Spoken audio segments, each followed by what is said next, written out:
I Overlooked an Orchid, an Appalachian story by Robert K. Wyrick. Vocal by Carl Smith. Technician Tim Johnson.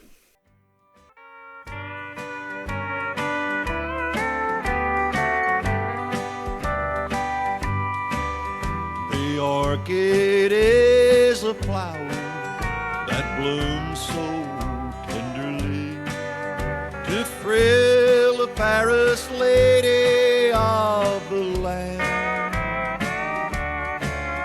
If placed beside a blush of rose, the rose would not compare. But how is such as I to understand? I overlooked an orchid while searching for a rose. I overlooked the orchid while searching for a rose. These were the words of that old song Rufus Ray sung to me back when we was a-courtin'. We'd sit in the front porch swing, and he'd pick up that old silver-toned guitar till his fingers was sore. He knowed all the chords, and his voice was clear as a spring morning. His eyes was blue as a summer sky, and his hair raven black. I thought he was the prettiest thing I ever laid my two eyes on. He'd come over every Sunday and walk me to church, but never came in for the preaching. He stayed outside and talked with the other boys and smoked cigarettes while Reverend Isaacs laid on one of his hellfire and damnation sermons. Now, Mama, she never did take a shine to Rufus Ray. She allowed that anybody who wouldn't face one of Reverend Isaac's sermons must have something to hide. When she found out I was seeing him, she had a hissy fit. She said to me, "Gladys Wills, you're just 16 years old, and no girl your age has the sense God gave a goose when it comes to some no good like Rufus Ray Thornton." She said that silver-tongued guitar-picking good-for-nothing to drive me to an early grave if I kept fooling around with him. I allowed that some people said he drank and kept company with other girls, but he changed his ways once we were married. There's no way I was going to let such a prize catch get off my hook. There come one Saturday when Rufus borrowed his brother's car and we went to a picture show in town. He brought along some beer, and it was right then and there that we decided to get married. Monday morning, bright and early before Mama got up, I snuck out, and Rufus and I went down to the county seat and was married before a justice of the peace. When we got home and I told Mama what we'd done, she got so mad I thought she was going to have a stroke. She backed Rufus Ray into a corner with a broom and gave him a tongue lashing as rough as any of Reverend Isaac's sermons. Rufus Ray seen then and there he wouldn't be welcome at Mama's house.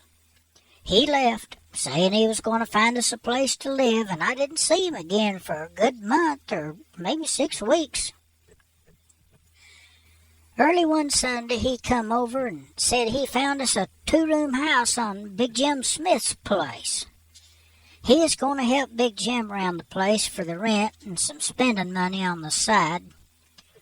I was sure glad he'd come back, and we had our own place, for I'd been feeling queasy in the mornings, and Mama was not speaking to me much anymore. Well, things went pretty well for us for a while. We didn't have much, but we was getting along.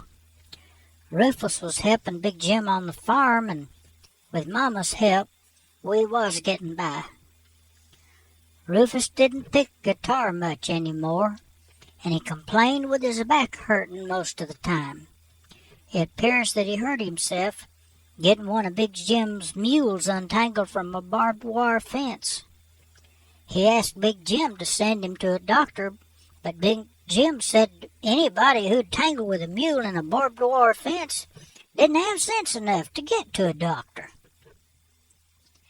It was about that time that the twins was born, and Mama come over to help out for a while. She treated Rufus Ray a little better since he was sick most of the time, but she didn't think that the beer he needed for his back pain was helping all that much. She took me over to the county seat to see the welfare lady so we could apply for a check for the kids and see if I could get some medical help since I've been bothered by that queasy feeling in the morning lately. Well, time went by and more kids came, but Rufus's back didn't get no better. He spent most of his time just sitting on the porch playing with the cat. It was like he was losing his will to live.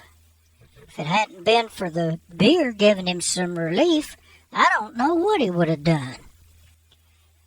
Then one day, things seemed to change. The Williams boys from over in Casey Holler came by and brought a fiddle and banjo, hoping to cheer up Rufus Ray with some picking. Now, the Williamses was known as far away as the county seat for their picking at hoedowns. Well, let me tell you, Rufus Ray took to that music like a duck to water. He brought out that old silver tone, and before you know it, was jamming along with him. He seemed like his old self again.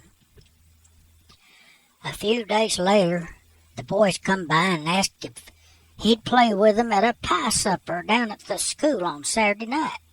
Of course, Rufus jumped at the chance. That session went so well that they was asked to play down at the Wagon Wheel Tavern on Saturday nights for money. Well, that was the undoing for us all.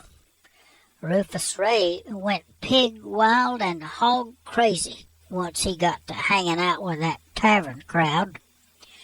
He seldom come home, and some of the neighbors said he'd been laying up with one of them Richards girls who worked at the tavern, but I didn't know. To top it off, I'd been bothered by that queasy feeling in the morning again. Finally, he just left and stayed gone. I got a little check for the kids, and Mama helped what she could, which helped us keep soul and body together. I did some washing and house cleaning for Miss Smith, so she took pity on us and made Big Jim build another room on the house for the kids. That helped out a whole lot. Nobody knows how hard it is taking care of your kids all by yourself. The hardest part is being all by yourself and knowing you had those 4 hungry mouths to feed. And the nights, the awful long nights at times, was almost too much to bear. Laying in bed with 2 young kids thrashing about was not the same as having Rufus Ray by my side. When the kids settled down, I'd think about how it was when we was a-courting, and all the good times, until I dropped off to sleep. 2 years or more had passed since Rufus Ray left, when one day that song come over the radio. It was the one he sung to me so long ago that said, "I overlooked an orchid while searching for a rose, and now I pay the price with bitter tears." I thought, why, you no good cheating, guitar-picking ne'er-do-well, let me tell you about bitter tears. These are the tears I cried when you run off and left me and the young'uns for that good-for-nothing floozy down at the tavern.